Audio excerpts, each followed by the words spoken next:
Howdy, y'all, and welcome back to Weathering Rainbows. This is Kurtis Sunset. And I'm Leah Halston. And we are your co-host. We are so excited to be back this season. We have this brand new, lovely co-host. We are doing video now, which is awesome because, Leah looks way better on camera than I do. Well, so let's hope they see what you see.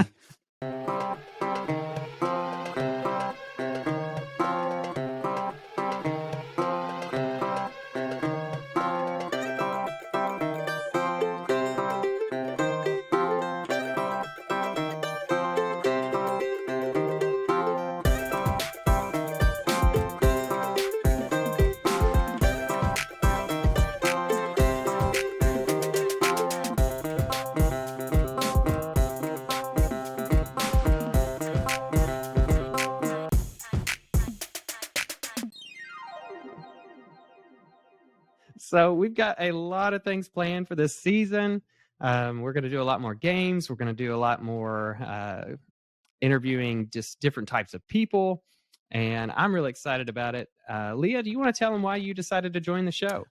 Yeah. Well, first of all, hello, podcast land. I'm super excited to be on this season 2 with Kurtis, Weathering Rainbows. I chose to be on the podcast because, I do like to talk, and I do feel like I have a lot of story to share, and also want to hear some of the stories out there. And hear some of the things that people are going through as well. So that's why I'm here on season 2, because I want to hear your stories and I want people to get to know me a little bit more this time around. And she's got a lot of stories to tell. A lot of stories. Just be prepared. Yes, get ready. Speaking of stories, that's how we are going to start out every episode, is a crazy story from our past month or week that we have had. And do you want me to go first on that, Leah? Always, yes. Oh, goodness. I guess the craziest story that's happened to me this past month was, I've gotten on Tinder a lot more lately, trying to, I was searching for a man. I don't think I'm searching anymore, but, I was searching a little bit. And lo and behold, Pride happened. Todrick came and performed and all this kind of stuff. And I was on Tinder and Todrick Hall pops up on Tinder. Wow. And I'm like, okay, is this real or is this fake? I don't know. But anyway, so I'm doing what you've told me, and pretty much anybody over the age of 25 that's got their shit together. Right. I'm swiping right on, because I need to broaden my dating pool, I guess. People with a little bit of maturity. Yeah.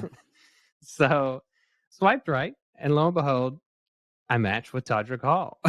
So the funny part of this story is the fact that he ghosted me. Not ghost. Oh, I have been ghosted so many times this month. It was Halloween month, like you could tell. Yeah. I'm so glad we've made it to November. So do we think was it really him? I think it was. Okay. It didn't have the blue certified check mark, but I think we've discussed that before. Yes. A lot of people don't have that whenever they are quasi-celebrity type of people. They want that deniability factor, which I'm sure if it was him, he'll definitely deny it. And they can still be a real person without the blue check. Well, Todrick like pretty little blue-eyed men like you, so I'm surprised he ghosted you. It happens. I'll tell the story of why he ghosted me. Apparently, I wasn't funny. So, I don't like to do little how's the weather questions. I like to just go right in and go deep into my questions. And so he loves Wizard of Oz. So we were talking and chatting, and I asked him, I was like, so let's ask deep questions. Yeah. And I was like, if you were Dorothy from Wizard of Oz and you only could pick one person, would you pick the one with no brain, no heart, or no courage to travel the yellow brick road with you? Right. And his response was he's already dated too many men that didn't have a heart or brain. So he was going to pick the one with no courage. Okay. And so then he asked me, he's like, so what would you pick? And I said, well, I love innuendos. So I said, well, I would have left the scarecrow on someone else's pole because that's how, she got him off the pole whenever she helped him out. And I said, and I would have never lubed up the Tin Man because, she had to lube him up to get him to move again. I was like, because I have courage for enough for two people. I said, so I would obviously pick the same thing. Yeah. Apparently that wasn't funny to him. Well. Got ghosted. Oh. What crazy story do you have for us this week? Well, my crazy story is, of course, we're both on Tinder. I think Tinder is like my life, and I'm so addicted to Tinder. Do you have Tinder Gold? Yes, do you have Tinder Gold? I do. Oh my gosh, I just got Tinder Gold. I do pay for it. It's worth paying for it. I was really shocked, because I've never had it before, and I got it this past week, and it was like, it showed me like all these people that liked me. Yeah, you can see them. You can actually see them. Yeah. So but that will, I'm telling you, it's going to get you in trouble because you're going to be swiping and you're going to get caught up. I'm talking to so many men, I can't keep up with the stories. I'm seriously talking. So that goes back to my crazy story. And I hope y'all are ready for this. My crazy story is I met a guy on Tinder, an older gentleman, who's really nice. He's a nice body. And we've been talking for about a couple of months. We've seen each other. We've, hooked up and, did what we had to do. So I'm on Tinder and I'm swiping, and I meet another young gentleman and who's very young and attractive and nice body. So meet up with him. And it goes well, blah, blah, blah. Get to talking. We do our thing. And come to find out, make a long story short, father and son. Oh, my God. So that kind of wrecked me because, I was like, who does this happen to? And I'm like, yeah, it happened to you. So I can actually... this. Okay, just to clarify for the listeners, this is not like just some young guy that calls this other guy daddy. Like, it's his real daddy. It's his father, yes. Oh, my gosh. And I have the same, I don't know if it's the same taste because the dad is hot and he's in his 50s, I think with a hot body. And the son is 26, 27 and hot too. And I'm like, how did this happen to me? And I've had sex with both of them. Not together, listeners, not together. Oh, Lord. But she's trying. Yeah, I want to see how that work out if they walk in and see each other. And I'm like, so I'm thinking when they're together in that family events, could you imagine, I don't know. It was crazy. That's my crazy story. So does he call you mama? I don't know. He called me mistress. Mm-hmm. Okay, I like the that. Young one likes to. Nice. The young one, the son likes to be told what to do, and the dad is very in control. He knows what he wants, and he knows what he wants. So, but I had to cut both of them off because it was a dangerous situation. Yeah, I could see that not going well. Yeah. So. Plenty of other guys on Tinder. Listen, you're gonna get so addicted to swiping. It's like TikTok. You know how we get on TikTok and swipe and swipe? Tinder is like that, and you're gonna find yourself in so many conversations. It's gonna be crazy. So you're gonna text me and be like, "Girl, this is crazy."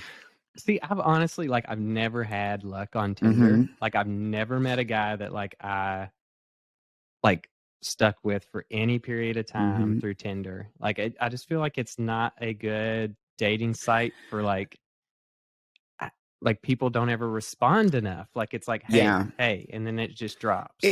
It's definitely not. It's an app. It's you make it what you want it to be. If you're looking for romance, good for you. If you're looking for sex, you definitely can get it on Tinder. So you make it how you want to make it. And I'm just saying, I know me. You got to be careful because it's so many conversations to keep up with. I have like probably like 50 something conversations I'm in, and it's hard to keep up responding. So my responses are short. Guys will be like, hey, how are you today? Fine. Moving on to the next one. How are you today? I'm doing good. Yeah. Thank you. And most of the time I respond with emojis. Like, it's so crazy because I have so many conversations going on. I don't know if you have this problem, but for me, like whenever you match with younger people, Mm-hmm. they don't know how to communicate at all. Yeah. like they never respond with like a question. Yeah. So it's always like they'll respond to you, but it'll be like, fine. Yeah. Hey, okay. Like, so that's something like we really need to like teach this younger generation is like communication skills. But see, you're kind of, you could be intimidating because you're like a lawyer, you're smart, and so you expect this conversation, but then this young person will be like, that's just a generation now. That's how they talk. Yeah. What's up? Sup? How you doing? Yeah. Very short little, Yeah, it's crazy. And you're going to realize that after you start having a few conversations with, you can't keep up. I will say that whenever I like first got Tinder Gold, I had like 2,000 likes. Yeah. And I was like, how can I not find anyone at 2,000 likes? Like, it's just like, I give up. Yeah. Did you go through them all? I don't think I've gone through them all. Like, I may have gone through like the top 100 there. But I sit at work and just swipe at work. And I do them in intervals like, okay, lunchtime. Okay, let me do another 50. Okay. Another 50. Yeah. Well, I'm going to tell you, I'm going to finish this conversation with, are you like local? That's how you, because if you go international, it's over. Don't go international because the guys on Tinder from across the seas and from other countries and stuff, oh my God, I want to move.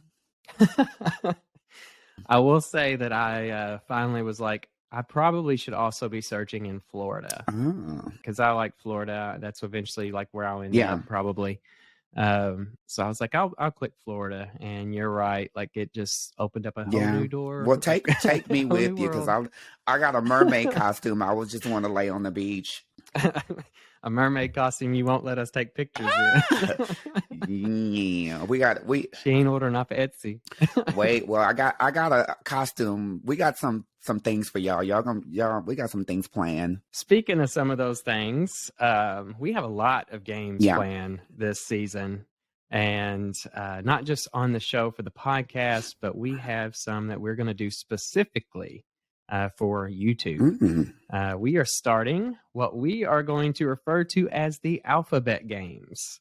We take each letter of the alphabet and create games, like a game day surrounded around that letter. We will also teach some word that starts with that letter that's like LGBTQ slang or vocabulary lesson. That's how we will kind of incorporate a lot of this into that educational component.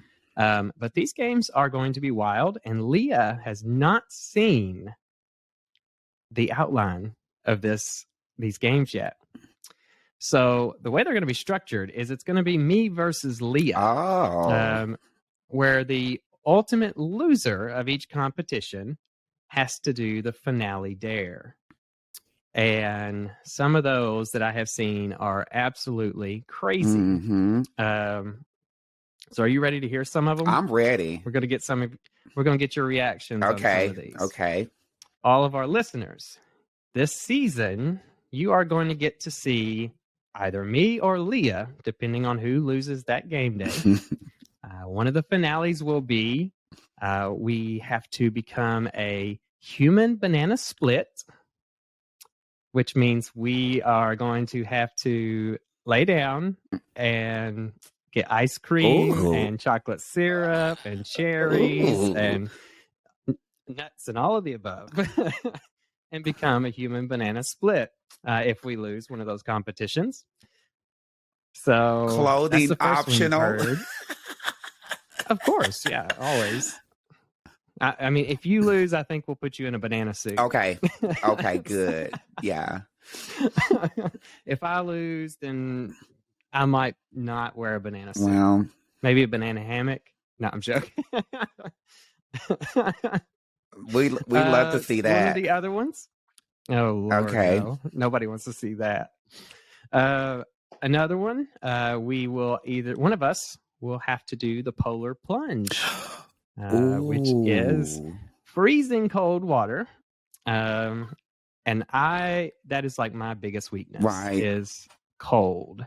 So I'm very okay. I don't like cold either, so I'm definitely not losing. Compete hard that I'm day. not losing that challenge because. But that's what's going to make this so fun. Is I think it's going to be like this fun little competition. We are going to be inviting some people to join in on those games on certain game days. That will be a part of our team or that will represent us. So like if they win ultimately, then they will represent whoever they were chosen by. Okay. Kind of like the old school picking teams type thing. Okay. So I'm excited about it, kind of. I'm excited. How you feel about some of these things? I'm super excited. I'm ready. Let the games begin because I'm very competitive. I'm a pageant girl. And, I like to compete, so. Well, we're going to have Team Sunset and Team Thunder. Hey. So, come on, Team Thunder. People can go out and we'll make shirts or something that people can buy. Okay. I like that. All right. So one of the things we want to do each episode is we also want to do a get to know you question. These are just random questions that I pick and Leah picks to ask each other. That we haven't heard before. That's just kind of spur of the moment. So Leah, I'm actually going to let you kick this one off and ask me a question first, and we will do 2 of these each episode. So my question for you is, what do you like being complimented on? I like any kind of compliments for one. Like I'm huge on compliments. You compliment me, that is one quick way to my heart. I would say things that really get my attention, if somebody sees like one of my pictures and they compliment my body, and I think that's just because of like how hard I work on it. If I'm in person, I love when people compliment my eyes. I don't know why. Well, you do have beautiful blue eyes, so. Well, thank you. I think that's one of the things that I notice first about people is like their eyes, and like especially like if you have that intimate like one-on-one moment. So I got a question. Do you like kissing with your eyes open or closed? I don't know that I've ever kissed with my eyes open. Do people do that? I heard it's like if you're into that person, you should look at each other. Okay. If you're really into that person and like you're like have hit the bedroom stage, then I've kissed with my eyes open. But like if it's like a first kiss or something, I don't like.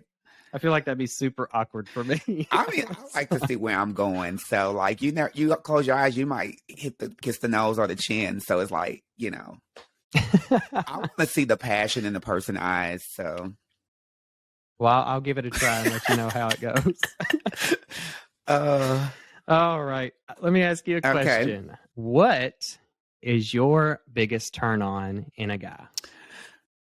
Oh, so my biggest turn on is I'm a chest girl.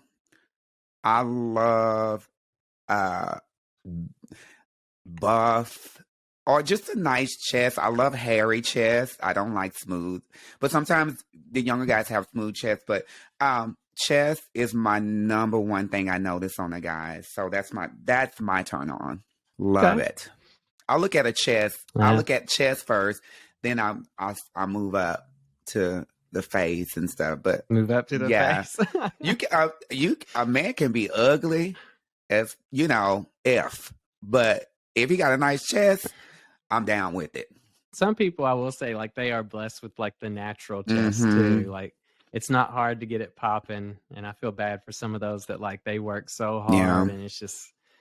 So chest is something you really got to work to make it pop. And it's like that's why I don't go to the gym, because I wouldn't work out. I would be looking like, ooh, yes, I see you. You'd be in that sauna room. I know where you'd be. Oh, listen, I'll be in the sauna. I'll be in the bathrooms. They have to kick me out, honey.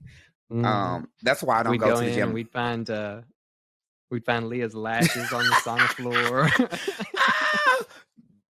You might even find a wig. Be like, what happened, honey? She went in that sauna and her lace front just lifted. Oh, no. Okay. So here's another question for you, Kurtis. What is the funniest thing someone has said to you? What is the funniest thing someone has said to me? Oh, yes. This one. All right. So Adore Delano came to play Louisville a long time ago. Okay. And it just so happened that Chris Crocker was there that night. It was Adore Delano. So like I like to dress up and stuff for like different events and have a little bit of fun. So I like had like a cowboy hat on, like a pink cowboy hat, and just having fun. And like just was wearing like just a vest or something. And literally like 3 people throughout that night came up to me and they go, "Oh my God, can I take a picture with you? Because you're Chris Crocker, right?"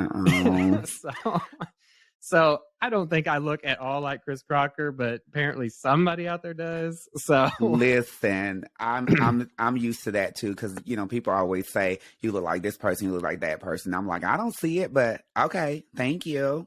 So the funniest part about that though, like I laughed, 1, because they thought I was Chris Crocker, but 2, because I just was like, yeah, I'm Chris Crocker. You want to take a picture? And so like they take a picture with me and stuff and like are tagging Chris Crocker in this picture. And the funniest part is I did not know at that point that Chris Crocker was at play that night. No. Oh, no. So like here they are tagging me and he's at play getting pictures of me tagged. Oh, no. Yeah, fun times. What a crazy story. Like that's crazy. All right, let's go with, what is your biggest pet peeve? My biggest pet peeve is somebody that doesn't like come. If you tell me we're gonna meet for lunch and it don't happen, then like I plan. So and I expect people to go through with their plans. So if you say you're gonna do something, do it. I'm always a planning person, so I like, my life is so complicated. So I like to know, we're gonna do this, let's do it. And if we're not gonna do it, then don't say we're gonna do this and then you don't do it. So I think that's your professional in you. Like you got that you're working like 3 jobs right now. I know. So you ain't got no time for meeting somebody at the movies anyway. Right. I really don't. But I mean, it's not just the movies. Don't say you're gonna come over and you don't, and they don't show up, and I get ready and cleaned up and stuff, and then they don't show up. So yeah, just be keep your word with me. That's my biggest pet peeve, and I just can't stand people that don't keep their word. Yeah. If you get all cleaned up and stuff and then they just say, "Oh, I'm not coming over," block immediately. I'm not gonna block them. I'm a Taurus, so I have that they don't want to see that side of me, because the Taurus side of me, that mean side of me, is not cute. We call her Lucy. Yeah. Oh, Lord. They don't want to. I don't ever want to. They don't want to see. No, y'all don't want to see Lucy. Lucy is she cuckoo. We're going to do fun little questions like that each show now. Just a little get to know you. Yeah. I know y'all have seen Leah on the stage for years, but it's hard to get to know somebody in real life, when they're, on a stage. So I'm going to be raw. I'm going to be open. I got some things planned, and I'm going to just let it all out and let you guys just hear and see the real me. And I'm going to just be raw with it. Like, seriously. Yeah.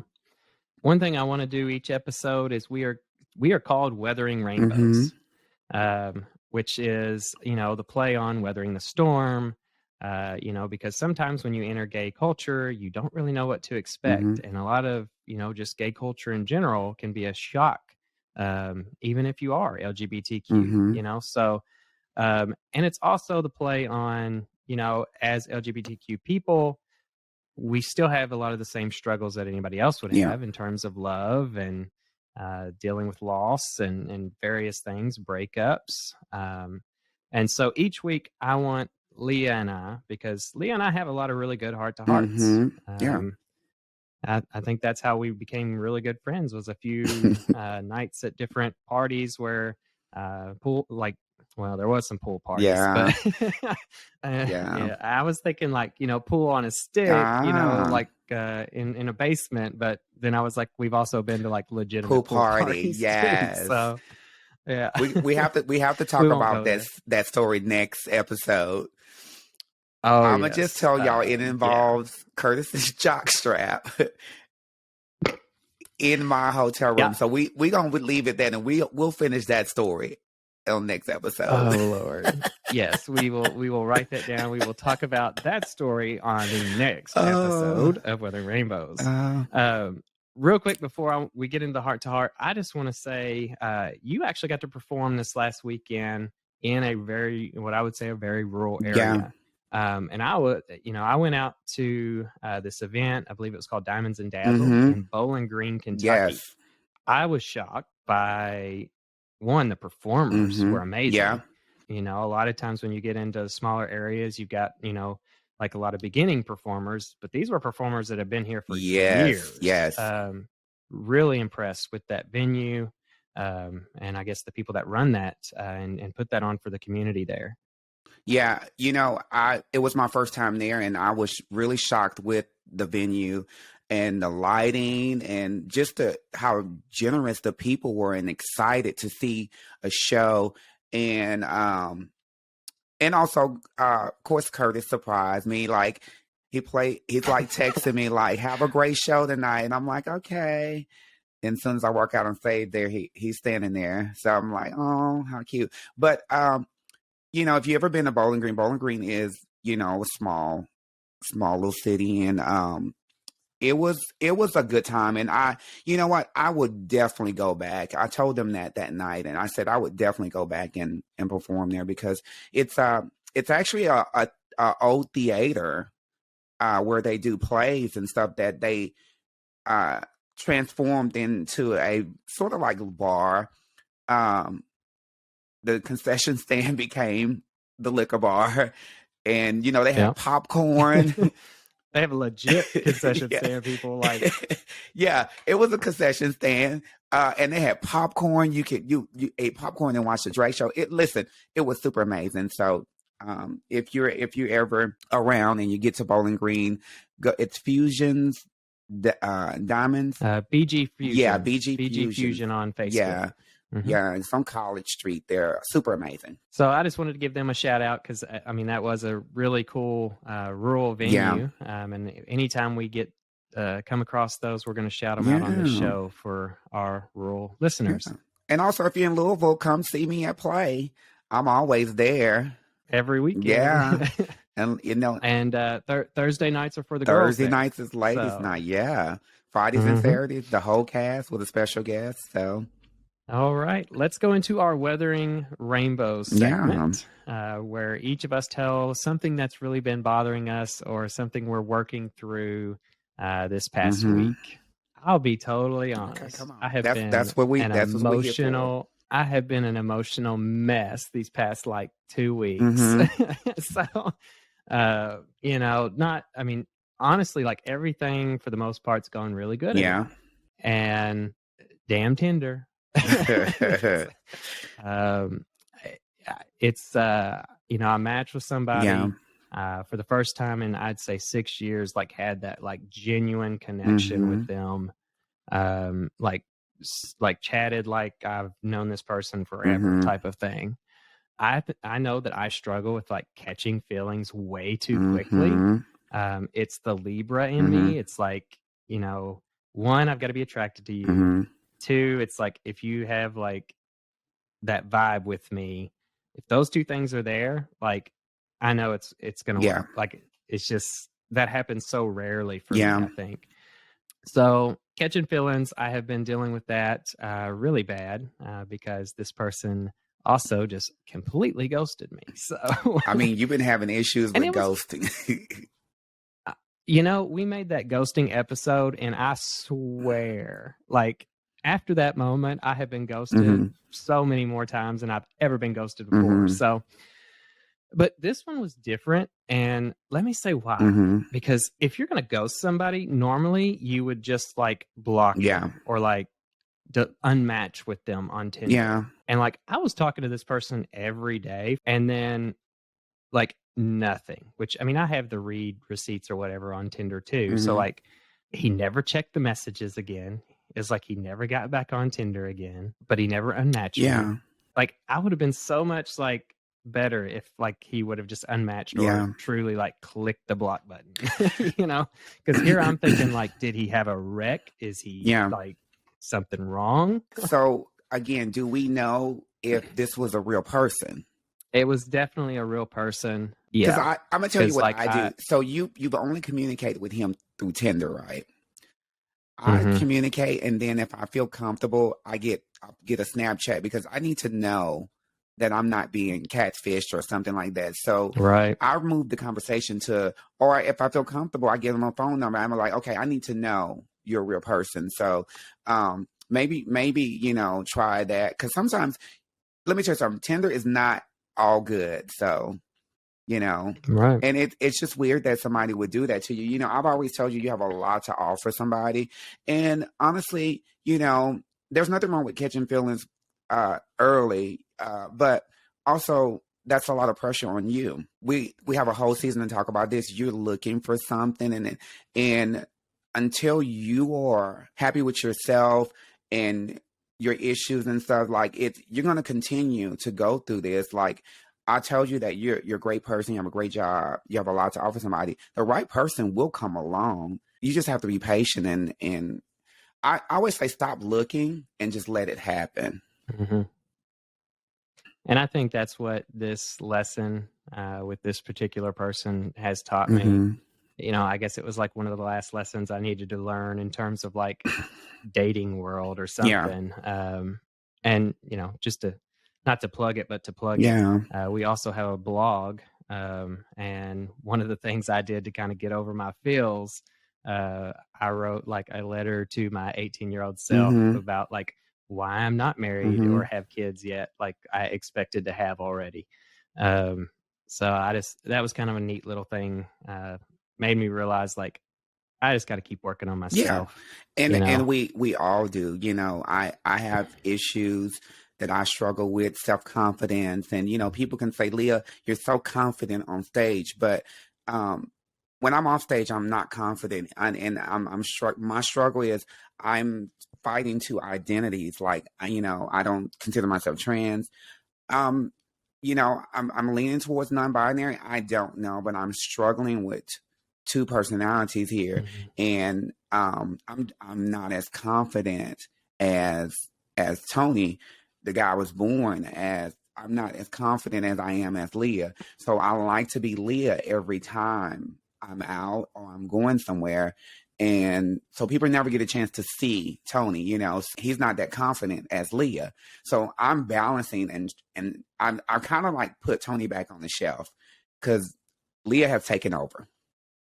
So my struggles with myself is, I know my issues with falling in love and meeting the right guy is I'm not happy with myself. So until I learn to love and figure out who I want to be, then maybe, you know, that person will come along, or maybe I'll really find out what love is. But right now I got demons that I have to fight because, you know, every day I'm struggling with who I want to be. And I could definitely, I hear the struggle between, you know, you do have a kind of a different scenario in the sense like you do live these two kind of distinct lives. And we talked about that some in your interview, which was, I believe, episode 3 of last season. Are you trying to balance the two, or are you trying to... I'm not trying to balance the two. I'm just trying to figure out who am I more happy as, and who, like, yes, Leah, I'm the life of the party and bubbly, and Tony is you know, when I work 8 to 5 at the hospital, you know, my coworkers be like, you're so quiet, you're so different from on stage. It's like, because I'm uncomfortable in front of y'all like this. It's a battle for me, and I'm just working on it. I think that, with each week, I can see you getting very much stronger as your identity. And even if that is two sort of identities, both of them can have very good positive, aspects. Tony is more laid back. Whenever I've seen you like that, you're much more laid back. You don't feel like you're like under pressure. Right. And like Leah's a lot more confident, but I feel like Leah also feels a lot of pressure to perform for other people. Yeah. And so like I think you'll eventually find that balance of like that confidence. Yeah. But also I don't have to put on a show all 100% of the time for everybody. Yeah. Like this is for me. Yeah. Like this is who I feel comfortable as. Yeah. And it's not for you anymore. And I think that's the point where like your identity will really start to like grow. Yeah. I guess that's our heart to heart for the week. So you will get to hear more of those as the show goes on each episode. We will be starting to film our games very soon. So stay tuned for some of that kind of stuff. And we will be releasing almost everything on our Instagram first, is how we kind of keep people updated. So go follow us at Weathering Rainbows on Instagram. Yes. We have a very special guest today. I'm really excited about it because she is a bisexual that is in a monogamous relationship with a man. She has children, but she still identifies as bisexual, something that she doesn't have to do in that circumstance. So we are going to kick it over to Jen Vogel to introduce herself today.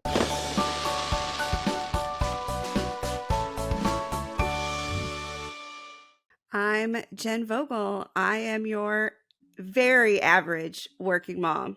I was born and raised here, and then I went to college in Miami, Florida. Lived there for a while. Lived in Knoxville, Tennessee for the longest stint of my life, which is where I met my husband. And then jobs and the promise of free childcare brought us back to Owensboro. You're a woman that's married to a man that has children. Very non-typical for this show. So because we are very LGBTQ plus oriented, and so naturally looking at you, people would probably assume that you are straight. Tell us, how do you identify, and a little bit about your background in LGBTQ culture. So I'm the B, bisexual, and I will say I listened to your episode, Kurtis, and I do not remember the guest name, that was pansexual. And there's a lot of debate about the words bisexual versus pansexual and what they mean. And so to me, I identify as bisexual and define that bi as meaning people who are like me and people who are not like me. So that doesn't mean that I'm just attracted to cis men and cis women. It's a mix of all genders. But I think for my journey as being a late in life bisexual, that was the step that I felt comfortable in identifying as first, because at the time, like, I didn't even know like pansexual as a concept and a word. And so I really latched onto that. And that's where I feel comfortable and defining it that way. And I know a lot of other people do too. So yeah, I am a late in life bisexual, which I think they're surprising a lot of us. There are not surprisingly, a lot of women who are in heterosexual marriages that are bisexual. It's very common. And as I went on this journey for myself, I started trying to identify those people. I know several of them personally, it turns out. And I talked to a therapist who her whole clientele was working with people in my position, trying to like discover their sexuality post being in like a monogamous committed relationship. You said you went to a therapist about this. Was that therapist in a rural area? Was it online? How did you discover this therapist? The therapist was online. At the time, actually, I used BetterHelp, the therapy app. and worked through several people doing questions, trying to find someone that could help me work through this issue, because this was a few years ago. And at the time, I wasn't ready for in-person therapy. I was still feeling very guarded. And actually, the therapist I found online was in Louisville. And so we were able to do things over the phone, which was really great. And she was really helpful and helped me a lot kind of on this journey of discovery with myself. And my husband has been completely supportive, and we have talked through everything. And I will say that, like, my journey of my sexuality has in turn made our marriage stronger, because it's made us both more comfortable talking about things. During this journey of self-discovery, walk us through that. What is your feelings whenever you're first starting to have this like epiphany that you may not be fully heterosexual? It's weird because I think particularly, and I don't know if this is true, this is a generalization that myself and my girlfriends have discussed. But as you said, I'm the first woman on the show, and I've talked to a lot of other women, and we feel like, at least even in terms of my straight girlfriends, that they are a little bit more open to talking about sexuality and talking about finding women attractive, even if it's not a sexual attraction. And so for a long time, I didn't realize that I felt anything different than other women. I would hear girlfriends say, like, you know, look at her body, I'm jealous of that, or I wish I looked like that. And they were meaning it literally in those terms, or the same way that other people appreciate a painting and say, oh, I know that's beautiful and that's art. Whereas I was actually being sexually attracted to that. And I didn't understand that other people weren't having those same feelings until I started to talk to people about it. And it just became a realization. And my husband was the first person I told, that I sat down and said, like, hey, I'm sexually attracted to women also, and men, and other people that are not men and women. What was his reaction? And he was kind of the same way. He was kind of like, well, don't all your girlfriends kind of feel like, isn't that a thing? Like, girls go through this in college? And I was like, no, it turns out, no. I thought that, but that's not true. Everybody can know whether somebody looks good or not. You know, I think that's a general common thing. But there is that boundary of whenever it becomes a sexual attraction. Now, one thing we always talk to our viewers about is you don't have to act upon something to identify a certain way. Now, is this something you have ever pursued since you were in a committed relationship already? No. I will say that I had light sexual encounters with women in college. You know, I've kissed some girls, but at the time, again, I thought that's what sorority girls do when they get super drunk. Like, I didn't understand that I was, and the other people probably were not having the feelings I was having. And so that was one thing, you know, I kind of worked through with my therapist, was in terms of, she has experience with clients that have like felt a need to act on this to fully realize themselves. And so I kind of feel like, much like my chance at doing parkour, that ship sailed when I was younger. And this is where I am now. People that, you know, say like, oh, isn't your husband worried now? Like, there's more of a chance you could cheat on him because you could cheat on him with a man or a woman. I'm like, no, if he wasn't worried about that before, he's not worried about that now. That's about me as a person, not about who I'm sexually attracted to. A lot of bisexual women, whenever they are in a heterosexual relationship, their husbands, they push them to want to pursue those things and bring another person into the bedroom. Were you concerned at the beginning, whenever you were talking to him about this, about how this would play out? That's the first thing that all my friends think of. I've got to be honest. When you tell someone you're bisexual, like a neon sign with the word threesome goes off over your head.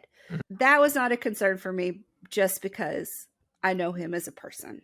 The biggest problem in terms of bisexual representation, I think, the reason why people automatically assume that you're going to have threesomes is because of the movies, because of cinema. Yeah. How many times do you see bisexuals in these films, and the first thing that they do is they have a threesome? That's how they reveal that they are bisexual. So I think that's a big key point, is we have to have more representation in our film industries that display bisexuals within monogamous relationships, and that don't automatically go to this threesome polyamorous type of relationship. If you do that, that's fine. But you don't have to pursue those threesomes. You don't have to have those other people to validate yourself and your sexual identity. Now, has your husband ever expressed any fear about your all's relationship whenever you came out? I would say, if anything more, he's concerned, about what it would mean for my relationship with my family and other people, and talking about it, and rather than our relationship as a committed married couple. Now, are you out to everyone, or is it just to a select group of people? It's sort of a select group of people. That's one thing about being in a heterosexual marriage, is like, it kind of has to come up in conversation. There were a few people. I have a very close friend that's one of the few people I'm still friends with from high school that's a gay man, and he was one of the first people I wanted to talk to about it. And he was actually the person whose acceptance mattered the most to me. Interesting. So why was his acceptance what mattered most? I think in that respect, it was because he had a really hard time, which you can probably appreciate, being a gay young man here in Owensboro, being raised in the Southern Baptist Church, and that whole experience. And I felt like I was worried about essentially my easy road diminishing his journey, and that I can walk through life without anyone ever knowing that I'm anything other than a straight white woman. And so I felt kind of that imposter syndrome, that I didn't want that to take anything away from everything he'd been through. And so that, like, his acceptance mattered a lot to me, because to me, that was someone saying, like, it's okay, you get to own this just as much as anyone who's been through things for their identity gets to own it. Whenever you tell people you're bisexual, what is the typical reaction? And what has been the craziest reaction that you have gotten so far? So, as I said, the first person I ever told was my husband, and I kind of made him aware. I said, like, I don't feel like I should just, that is asking for attention. If I'm just like, hey, does everybody know I'm bisexual? Apropos of nothing, make this known. I said, but if it's going to come up, I have to be authentic and true to who I am. And so I was with a group of people, some friends and some not friends, on a trip a few years ago. And someone said something, I don't remember exactly what it was, like negative about the LGBTQ community. And I said, hey, I'm bisexual. You're talking about me when you say that. And so my best friend Megan was on this trip with me, and she was like, oh, I didn't know that. And I was like, yeah. And that was it. And that was like the drop that started the waterfall. So that whenever it came up, it was just like, oh, hey, I should mention this, or we're playing this game and someone asked some question, and I'm like, well, actually, I'm bisexual, so I have those thoughts all the time. But when we were at the drag bingo for New Beginnings, I had done some like rainbow eye makeup, and I did the bisexual flag colors under my eye. And I was talking to my friend Sarah, who's also my hairstylist. And she said, oh, I like the pink and blue under your eyes. And I said, well, it's the bisexual flag because I'm bisexual.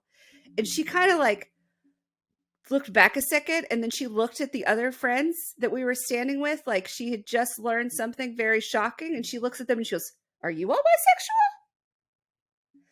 Like, do I need to start asking people? Is this a thing now? Like all my married friends, I need to be like, are you bisexual? Are you just married a man or a woman? And so that was probably the biggest thing. But otherwise, I mean, it's been when it comes out naturally in conversation, and those kind of conversations are with people I'm generally close to. It's not anything I'm trying to keep a secret. It's now on podcasts, multiple podcasts. So, again, I just think it's part of who I am, and it's, part of something that I share, kind of like I color my hair. It's a thing about me, but it's not obvious on the outside. I just want to say real quick, I actually truly admire whenever people that what I would say have a little bit of privilege within the LGBTQ community, such as being bisexual and in a heterosexual relationship, actually do make those steps to come out to people. It's incredibly admirable because you don't have to, but you do because you understand where we all are that don't have that privilege. So just like privilege exists in other areas, privilege can also exist in our community. And sometimes it takes people like you to step out and say, hey, I'm bisexual. You're talking about me, to help people realize like we're everywhere. So, we may not display it everywhere, but we are everywhere. So people have to mind what they're saying about this topic. So thank you for that. I told my husband, when, as I said, he's an undersharer. So when I was talking about coming on this podcast, and he said, do you really want to do that? Why do you want to do that? And I said, because when I went on this journey for myself, I spent some time with my therapist and some time on my own trying to find other people in my situations to help me identify like what I was going through. And so if I can share my story and now be that person for someone else, like success, that's Right. That's what I want to do. You said you kind of figured this out later in life. Most of our LGBTQ people that we have interviewed knew from a very, very young age how their sexuality, which we've had people say they knew as early as 5 years old. When did you think you knew that something was different about you? And at what point did you finally come to terms with that?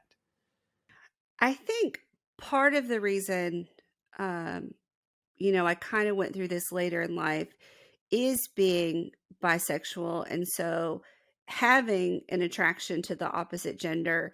And again, we were kind of raised like that's how it's supposed to be. And so I thought, okay, well, that's, there I have that. I'm attracted to men. So that's how it's supposed to be. That must be it. And it's a funny because now that I've identified this in myself, I can go back and see situations of being like, okay, I wasn't just being goofy with that one friend. Like I was legit flirting with her. And other kind of like sexual tension examples from my past that now with this lens, I can be like, oh, I see what I was doing there. Absolutely. Have you ever had the experience where you come out to someone and they feel like you are, because you're in a heterosexual relationship, playing or joking or not being serious? I will be honest, that is the reason that I have not directly come out to my parents. One that I don't know. I don't talk to them about like my other relationship business and what goes on with me and my husband. So on like the one hand, I feel like that's not their business, but I also could see them very much as somehow telling me that I just want attention or am trying to make them feel bad for whatever reason. But in terms of everyone I've ever talked to about it, I've never had that experience in person. Now, did you grow up in a religious home? I did not. My grandparents were churchgoers. My parents were like the stay-at-home Christians. I don't know what you call them. My fear with them is that I'm also atheist. And my mom doesn't like me to tell people that I'm atheist. She's like, that's just Right. asking people to, look down on you, especially in this community. And so I feel like I would get the same thing if I said, hey, mom, I'm bisexual. She would go like, well, you're married to a man. So just don't ever tell anyone that. Right. Don't make life harder for yourself is what parents generally go for, And so I've avoided coming out to them just because I don't want to have that conversation. I know that sounds dumb, but I don't care what they think at this point in my life. I'm 41 years old. How are you raising your children to be different than, I guess, the way you were raised? Well, my daughter's only 7. And so for a lot of things, I even in just general things, I can't teach her the level of detail that adults understand and grown-ups understand. So I make sure when we talk about things that relate to gender or sexuality or romantic feelings that I try to include as much inclusiveness as possible. Now, at 7, I don't want to include full inclusiveness because when the list gets too big, it gets too confusing, honestly. It does. And so, she knows that some women like women, some like men, some like both, some like neither. And she knows that about people too. She knows that we have boys, we have girls, we have people who are both, we are people who are sometimes one and sometimes the other, and people who are neither. That's the extent of her list. And I've been very proud of her a couple times, and I'm going to tell this story on her, that she's what my parents would have called a tomboy, which I don't like. She is a child with interests. I don't think that there are any gendered interests with children, but my daughter loves reptiles and bugs. And okay. So the other day at school, she had a dinosaur water bottle, and she said to me, Daddy packed my dinosaur water bottle for school today. And another little girl said, that's a boy water bottle. And Katie said, interesting. Water bottles are not boys or girls, which is true. That's what I teach her, that things are not for certain genders. They are for every gender unless you operate them with your genitals, and then they're not for children. And so she said this water bottle is not a boy or a girl, it's just a water bottle. And the little girl went on to say, well, it has dinosaurs, and that means it's for boys. And Katie said to this little girl, anybody can like any water bottle they want, whether they are a girl or a boy or a them. Wow. And I was really proud of her when she very shared this. Progressive for a 7-year-old. That Yes. is awesome. Yeah. And that's one thing we talk about, because I think, I want to make sure that no matter what her journey is, that, she feels completely loved. And that's one challenge I have, with my parents who are still that generation that makes jokes. They say, oh, Katie, do you have a boyfriend? I'm like, well, first of all, she's 7. So let's not sexualize the 7-year-old. She shouldn't have anything. She should have playground friends that are not romantic. Right. And second of all, she might have a boyfriend or a girlfriend or one of each or neither. Like, prepare your mind for all the possibilities. And so that's what I'm constantly doing for myself and my husband, is like preparing ourselves for all these many possibilities, and also trying to prepare Katie when she feels these feelings, if she ever does, to understand that they're okay. One of the things that actually just came out in Owensboro, I don't know if you've seen it, it's part of the local gossip right now, is the library has a video called Drag Kids that they have on, I guess, whenever you first enter the library. And there's like this huge petition going around to remove this video from the library, stating it sexualizes children and that sort of thing. One, how do you feel about this kind of video whenever you are from a rural area and you do have a 7-year-old who you have taught them the progressive ways about things? Do you have an opinion on that?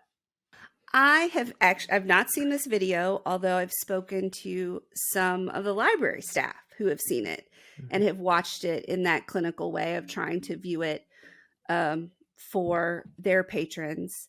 And according to my sources, there's nothing in this movie that is not on I don't know if the show's even on anymore, but Toddlers and Tiaras. It's the same kind of level of pageanting kids. If anything, it is less sexualized than some of the dance routines that were done on Toddlers and Tiaras. I don't personally like any of that because I don't like dressing kids up as adults and having them perform in this way. But I don't think that there's any more harm in allowing the children to do drag than there is to allow them to do their normal beauty pageants. Or any other costume. Yeah, if anything, I like to hope that it's more freeing, because I get the impression that the kids on the kids drag documentary are making a choice to do these performances, and that's what they enjoy doing. Mm-hmm. Where I think some of the pageant kids, always looked like their parents were forcing them to do it and sugaring them up. And that does happen. Absolutely. That happens a lot, especially in rural areas. I know of many females that when I was going to school were forced to be in pageants by their sisters and families and things like that. And I would say that with that movie, these are kids that wanted to do that. This is something they were passionate about and that they wanted to pursue. So for me, it's no different than, your kids pursuing theater or any other type of entertainment industry. The one thing that I will say about that movie is I believe the biggest complaints was that there was a scene where one of the kids was performing in a bar, which I do see that as a little problematic, just in the fact that a child shouldn't be in a bar. But that kind of brings out the point that, we need to have safe spaces for kids to express themselves. Absolutely. And honestly, like being in Owensboro, that's they are starting to have a few local drag shows that are hosted by Owensboro Pride and different organizations like that teens and stuff can get involved in. So I think that's pretty amazing to be from around here and see that growth. I attended the drag bingo that was a charity event for New Beginnings Sexual Assault Support Group. I have a few friends that are on the board for New Beginnings, and they did that as a fundraiser. And it was sold out and packed. And there were a lot of people having a great time, be it the people that were there for the drag, the people that were obviously there for the bingo, right? Which is a thing you get in Owensboro, the hardcore bingo players. Yeah. And then my group of friends, which was there to give our money to New Beginnings and also drink, honestly. Right. Seeing that kind of stuff in Owensboro is tremendous. Things that would have never been here whenever I was a kid. So Owensboro Pride there was a huge turnout, probably 250 plus people, and that was amazing to see as well. I went to the first Owensboro Pride, or the first of the current iteration of Owensboro Pride, when I was pregnant with Katie. So that was probably 8 years ago. And it was maybe 50 people max in a hot Panther Creek Park pavilion. And to see it from that to now is, it's great. It's so great. And it makes me very happy. I want to get into, you host your own podcast. So tell us a little bit about that podcast, where people can find it, and that sort of thing. So I host a podcast called Top of the Curve, and that means the bell curve, the people at the top or the average. And it's on all the major listening services. And so Top of the Curve is for people, women in particular, but it's for all people. There's been a big push recently that everyone needs to do these high performance habits, and we need to have a side hustle, and we need to monetize our hobbies and do all these outrageous things to be, best, better, the most amazing. And I just don't think that that's achievable. And I think we're sending the wrong message, that in trying to tell people how to be better, we're just making people feel worse about themselves. So I say, where there are so many podcasts for high performance habits, Top of the Curve is ground level habits. We are trying to get by at our very best, which is keeping ourselves and our families alive and having fun and laughing and doing what we need to do. And so we focus a lot on mental health, trying to get through your mental health issues, but then also just interests and ways to be better, but not to have to push yourself to the limits to be better, just to be better in that average way and to help people accept being average. And that was definitely something that I went through in my 41 years of life.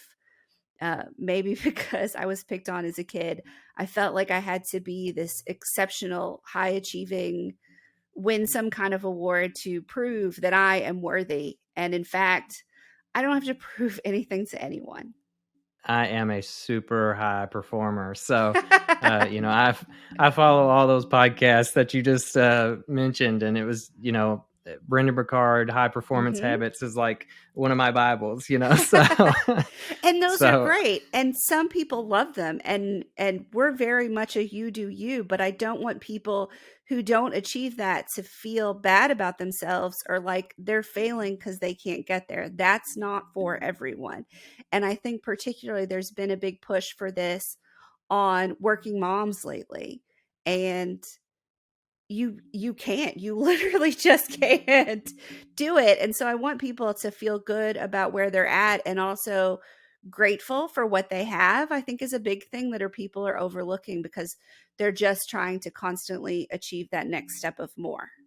I know that you have a do's and don'ts related to a little bit of this. So you want to give those? Yes. So I have some do's and don'ts about dealing with anxiety.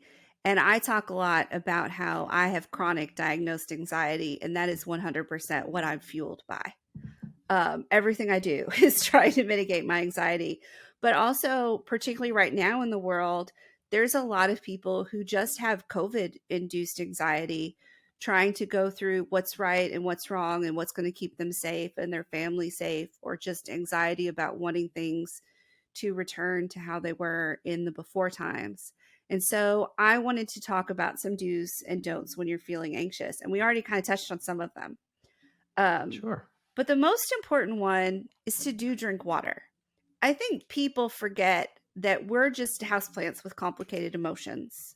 And the most important thing. Say that again. I like that. We are just house. And I've read that somewhere else. It's not original. We are just houseplants with complicated emotions. And so the most important things we need to do are drink water and get sunshine. And again, half-ass it. Drink a little bit of water. Make yourself drink water every time you change the channel. Have a sip of water. And as far as get sunshine, I don't mean go for a run or a walk. I mean stand outside and point your face up at the sun like a plant. You would be amazed how much those two things can just give you that little bit of energy to do the next thing that you need to do. My other do is do half-ass something. And again, that goes back to you don't have to get up and eat a healthy salad if you're trying to like just fuel your body to get to the next step.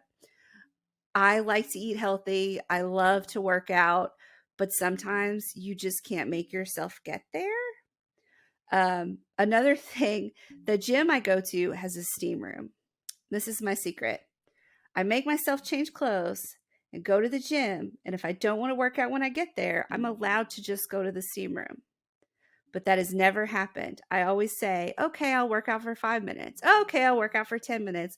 By the end, I finish my whole hour and then I get to go to the steam room. That's with my don'ts is don't forget to talk to people. And it's okay to just text your friend TikToks and memes, but something about that back and forth keeps you connected. And I think that's been a challenge during COVID, that because people are staying at home, it's so easy to retreat into yourself. And I think it's important to talk to people about what you're feeling in terms of, wow, this is really hard to make a decision about what to do. And don't forget to ask for help when you need it. We preach that on this show. That's you got to ask for help. Yeah. And that's my thing, top of the curve. If you just want to send me an email, it's topofthecurvepodcast@gmail.com, and you just want to tell me your woes, and I can write back, wow, that sucks. If you just want someone to tell you, wow, that sucks. Like, I'm sorry, but that still help. Like, that can help people just to vent their problems and have someone say, yeah, I'm sorry you're dealing with that. Yeah, So it lets people know that it's relatable, and it is that absolutely we're all going relatable. through different things, but it's all the same, in Yeah. terms of how we feel whenever we deal with these things. I know that you've dealt a lot with, the high achievement and, anxiety with your podcast. One of the things that I want to kind of tie in from your podcast to this one is I believe a lot of LGBTQ plus people are especially struggling with dealing with high achievement and that anxiety. And I write about this a lot in terms of, I think that stems from the fact that we are constantly looking for that acceptance, and achievement is often a way for our parents to give us that, praise and acceptance. So a lot of times we will overcompensate in some areas of our lives, like our grades and those kind of things, so that in hopes that whenever we do come out, uh, that all of that, it will outweigh the fact that of our sexuality. So I know that got kind of deep there, but No, have you absolutely. noticed that? Yes, and I spent, my whole life feeling I had something to prove, and I think this was just being picked on at school and being, back in the day before we had emo kids, we were the alternative kids. The 40 somethings know what I'm talking about. Um, and I just felt like, to make up for the fact that I was in this lesser group of my peers, I had to prove something by doing some great achievement that they could not get. And honestly, that's not who I am as a person. I am an average person. I am a winging it. I am hanging on by the skin of my teeth, just scooting under the line kind of person. And so I always built up this anxiety of, I'm not achieving, I'm not proving myself, I am everything they said about me.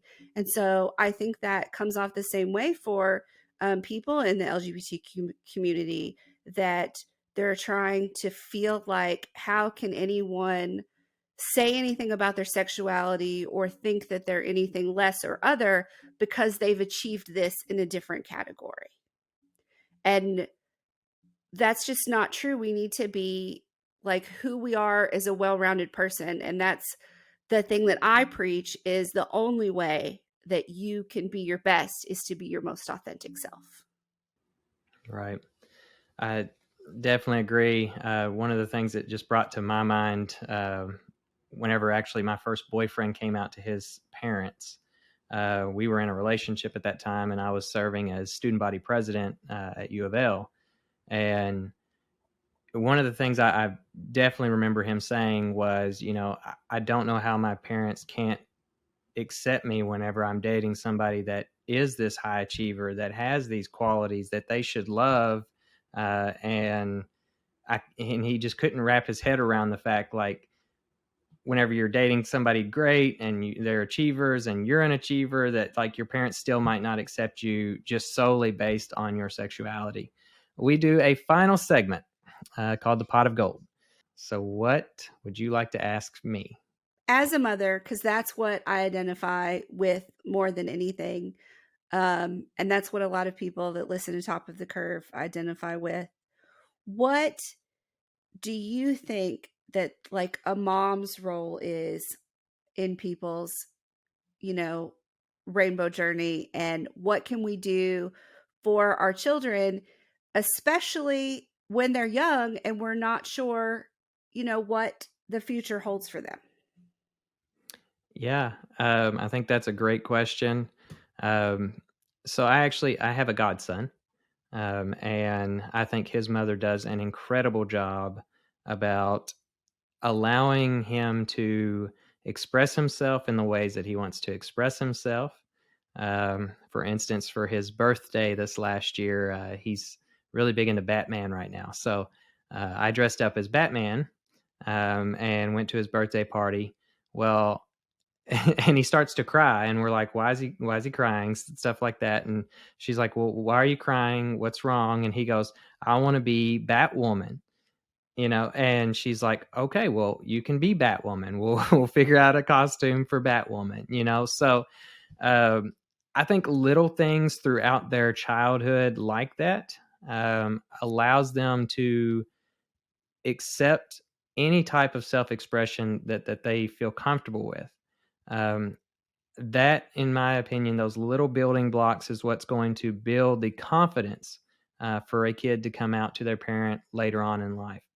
On the opposite side of that, my mother, she grew up deeply religious. I can remember many times whenever she was actually going to social work school, and she would talk about having to write these gay papers, and and I would hear these things, and those things are the opposites of the correct building blocks. And she didn't know better at the time. She was raised in the church. But I think looking back from her standpoint, she's really regretful of all of those things that she said over time, because she didn't realize the ways in which they were affecting me. And then most important, whenever your child does come out to you, regardless of whatever sexuality they are coming out as, tell them that you love them and that you love them unconditionally, and that your sexuality is not going to have any bearing over your relationship with them. That to me is a true parent. That's what my mother did for me. You'll be able to read about it in my book, the way that all came out. And that was the point in which I truly accepted myself. What would you like to tell people in Owensboro as to how they can be active supporters, and anything else that you would like to tell the people in this area that don't support such initiatives as the Fairness Ordinance? I always say this when someone says, they don't like something I like. I always go, well, you're wrong. And that's what I want to say to people that don't support things like the Fairness Ordinance is, well, you're wrong.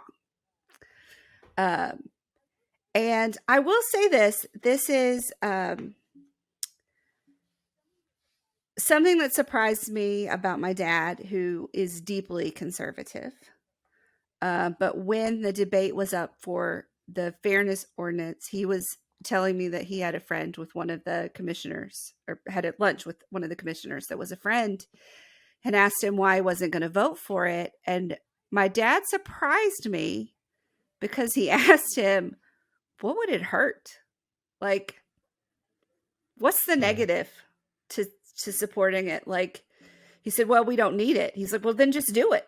Like, it's not like it costs you any money to do it. Just do it. And if you don't need it, it'll never get used and you go on with your life. That is a valid point. And so I don't see how anyone could say that they're against something like the Fairness Ordinance without saying that they are not supportive of the LGBT community. That's all there is to it. There's no other argument. There's no argument that, we don't have the money for it or we don't have the resources, because none of that's required. You're just adding another thing to the list of things people can't discriminate against. So that's what I would say to those people that are not in support of it. You're trying to somehow hide your prejudice with different words, but that's all it can be. And for people who live here that need to get involved, obviously we talked about how like the Pride picnic and stuff has evolved in our community. I think you need to get involved with those organizations and help out when you can. And just for, do things at home. Like when I talked about trying to explain to Katie, all the different degrees of sexuality and all the different degrees of gender and how we treat people, and just make it known that all of those things are okay, that all of those things are possibilities, both for your own child and for their friends. I mean, I talked to Katie a lot about gender, and that, someday she may not feel in her heart that she's a girl as she has been born, and that she may encounter children in school that have been through that. We also talk about she may encounter children at school who have lost all their hair to battles with illness, and that's what's going on with them. I want to prepare her for all the kinds of people that she can meet in life and how she should treat them. And so I think that's the biggest thing, is to just get on board with sharing that with your loved ones and taking a stand and telling people that's not cool. When people say something that's offensive, particularly making a joke, ask them to explain it, which is very easy if you're a woman and you can pull off a Southern accent, because you go, I don't get it. Yeah. What's that mean? And when they have to say, well, I'm saying that woman's stupid, I'm like, that seems rude. Because when they have to, they can't explain it. When you take the funny out of the joke they're trying to make, it is just a racist statement or a misogynistic statement or an anti-LGBT statement. So all you have to do to take the funny that they're trying to deflect in their nasty statement is ask them to explain it. I love that. I have never heard that, and I will use it in the future. That is a great piece of advice when it comes to those jokes, which we experience, I think, a lot more here in Owensboro, Kentucky than we should. With that, I will just simply add, in a place like Owensboro, it is so important to have allies. That means straight people. There's a lot more straight people here than there are LGBTQ plus people, which ally is actually included in the plus, but people are, they see themselves as straight and not a part of that, that rainbow alphabet. But with that, it's okay for straight people to come to a pride event. It's okay for straight people to come walk with their gay friends, their gay children, to just show support, even if they don't know any LGBTQ plus people in the area. Because I guarantee you, if you come to a pride parade, you will know some LGBTQ plus people by the time you leave. Most of us, I would say, are friendly. I would hope. So with that, we will wrap up the show. I want to thank Jen so much for being a part of this show. And as well, I want to thank your husband for not only accepting you, but allowing you to be so vulnerable with us and to show your all's lifestyle and that you can still identify as a bisexual and live the lifestyle that you're currently in. So we just want to say thank you here from Weathering Rainbows. Thank you for having me. It was a lot of fun. Well, folks, that's all the time we have for today. Don't forget to come on back now. I know we all love a little vibration, so if you are not already, go ahead and subscribe to this podcast. And we will surprise you on occasion with a new release vibration in your pocket. But in the meantime, if you find yourself alone or crossing new horizons along the Rainbow Trail, and you need a friend or even a laugh to get you through those dark and stormy nights, holler on out to us at www.weatheringrainbows.com, where you can find shelter in the blogs, videos, and other episodes that will hopefully keep you out of a whole heap of trouble. So until next time, y'all, giddy up, be true to yourself, and make the best of life. And wherever the wild tracks may lead you, may the rainbow always touch your shoulder.